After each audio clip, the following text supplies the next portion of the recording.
தொடர்ந்து நம்மோடு தயாரிப்பாளர் தனஜெயன் இணைந்திருக்கிறார். வணக்கம் திரு தனஜெயன்.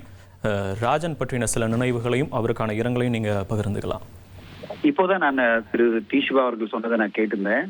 அவருடைய ஒரு கான்பிடென்டான ஒரு மனிதர், தன்னம்பிக்கையோட இருக்கிற மனிதர், எல்லாருக்கும் தைரியமா பேசக்கூடிய மனிதர். எல்லா விழாக்களிலும், சினிமா விழாக்களிலும் பாத்தீங்கன்னா நம்ம சினிமா துறையில ரொம்ப தைரியமா பேசக்கூடிய மனிதர்கள் மிக குறைவு தான். எல்லோரையும் பாராட்டி பேசிட்டு போயிடுவாங்களே தவிர இருக்கிற பிரச்சனைகளை கான்பிடென்டா ஓப்பனா பேசவே மாட்டாங்க. எல்லாருக்கும் ஒரு பயம் இருக்கும்.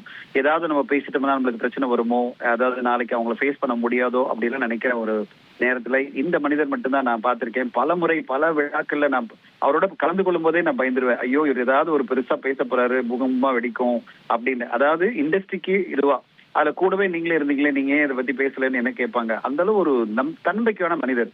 இந்த இண்டஸ்ட்ரி நல்லா இருக்கணும், சினிமா இண்டஸ்ட்ரியில மாற்றங்கள் வரணும், சினிமா இண்டஸ்ட்ரியில தயாரிப்பாளர்கள் காப்பாற்றப்படணும்னு ஒரு மிகப்பெரிய போராளியா இருந்தவர்.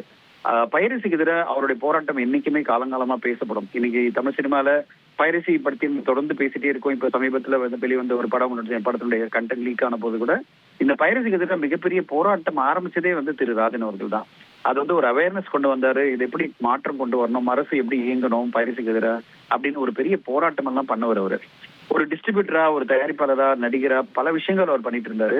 திடீர்னு ஏன் ஒதுங்கி போயிட்டாரு எங்களுக்கு தெரியல. இன்ஃபேக்ட் எங்களுக்கு எல்லாம் ஒரு பெரிய பாடம் என்னன்னா, இப்படி ஒதுங்கினவங்களை நம்ம போய் பார்த்திருக்கணும், அவர்கிட்ட உட்கார்ந்து பேசியிருக்கணும். இண்டஸ்ட்ரியா ஒரு டீம் அமைச்சு இந்த மாதிரி ஏதாவது ஒரு தயாரிப்பாளர் மிகப்பெரிய பிரச்சனையில போய் மாட்டிக்கிட்டாலோ, இல்ல ஏதோ ஒரு தனிமை அவங்கள வாட்டினாலோ நம்ம போய் உட்கார்ந்து பேசி அவங்களுக்கு கூடவே இருந்திருக்கணும். அது இண்டஸ்ட்ரி எல்லாருமே அவங்கவுங்க வேலையில பிஸியா இருக்கும்போது ஒரு வேலை கவனிக்காம விட்டது. அவருக்கு ஒரு தனிப்பட்ட முறையில ஒரு டிப்ரெஷனோ, இல்ல ஏதோ ஒரு காரணமோ, ஹெல்த் ரீசனாலேயோ, ஃபேமிலி ரீசனாலேயோ, பைனான்சியலி அவருக்கு எந்த பிரச்சனையும் இல்லை. அவர் ரொம்ப நல்ல முறையில அவருடைய பைனான்சியல்ஸ் எல்லாமே கரெக்டா மேனேஜ் பண்ணவர். அவர் நல்ல இண்டஸ்ட்ரியில நல்ல ஒரு ஸ்ட்ராங்கான பைனான்சியலி இருந்தாரு. அதனால என்ன காரணம்னு எங்களுக்கு புரியல. ஆனா எல்லோருக்குமே ஒரு அதிர்ச்சி. அதோட முக்கியமா இது ஒரு எதிர்பார்க்காத ஒரு முடிவா இருக்கு. இப்படிப்பட்ட ஒரு தன்னம்பிக்கை உள்ள ஒரு மனிதர், ரொம்ப போல்டான ஒரு மனிதர் இப்படிப்பட்ட ஒரு முடிவு எடுத்திருக்காருன்னா அப்ப இந்த இண்டஸ்ட்ரியில என்னதான் பிரச்சனை, அவருக்கு என்னதான் பிரச்சனைன்னு எங்களால யோசிக்க முடியுது. நன்றி திரு தனஜெயன்.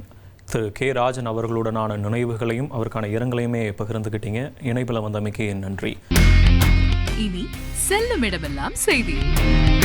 தந்தி டிவியின் வாட்ஸ்அப் சேனலை ஃபாலோ பண்ணினா செல்ல இருக்கும் இடமெல்லாம் செய்தி. இதோ QR கோட் இப்பவே ஸ்கேன் பண்ணுங்க, ஃபாலோ பண்ணுங்க.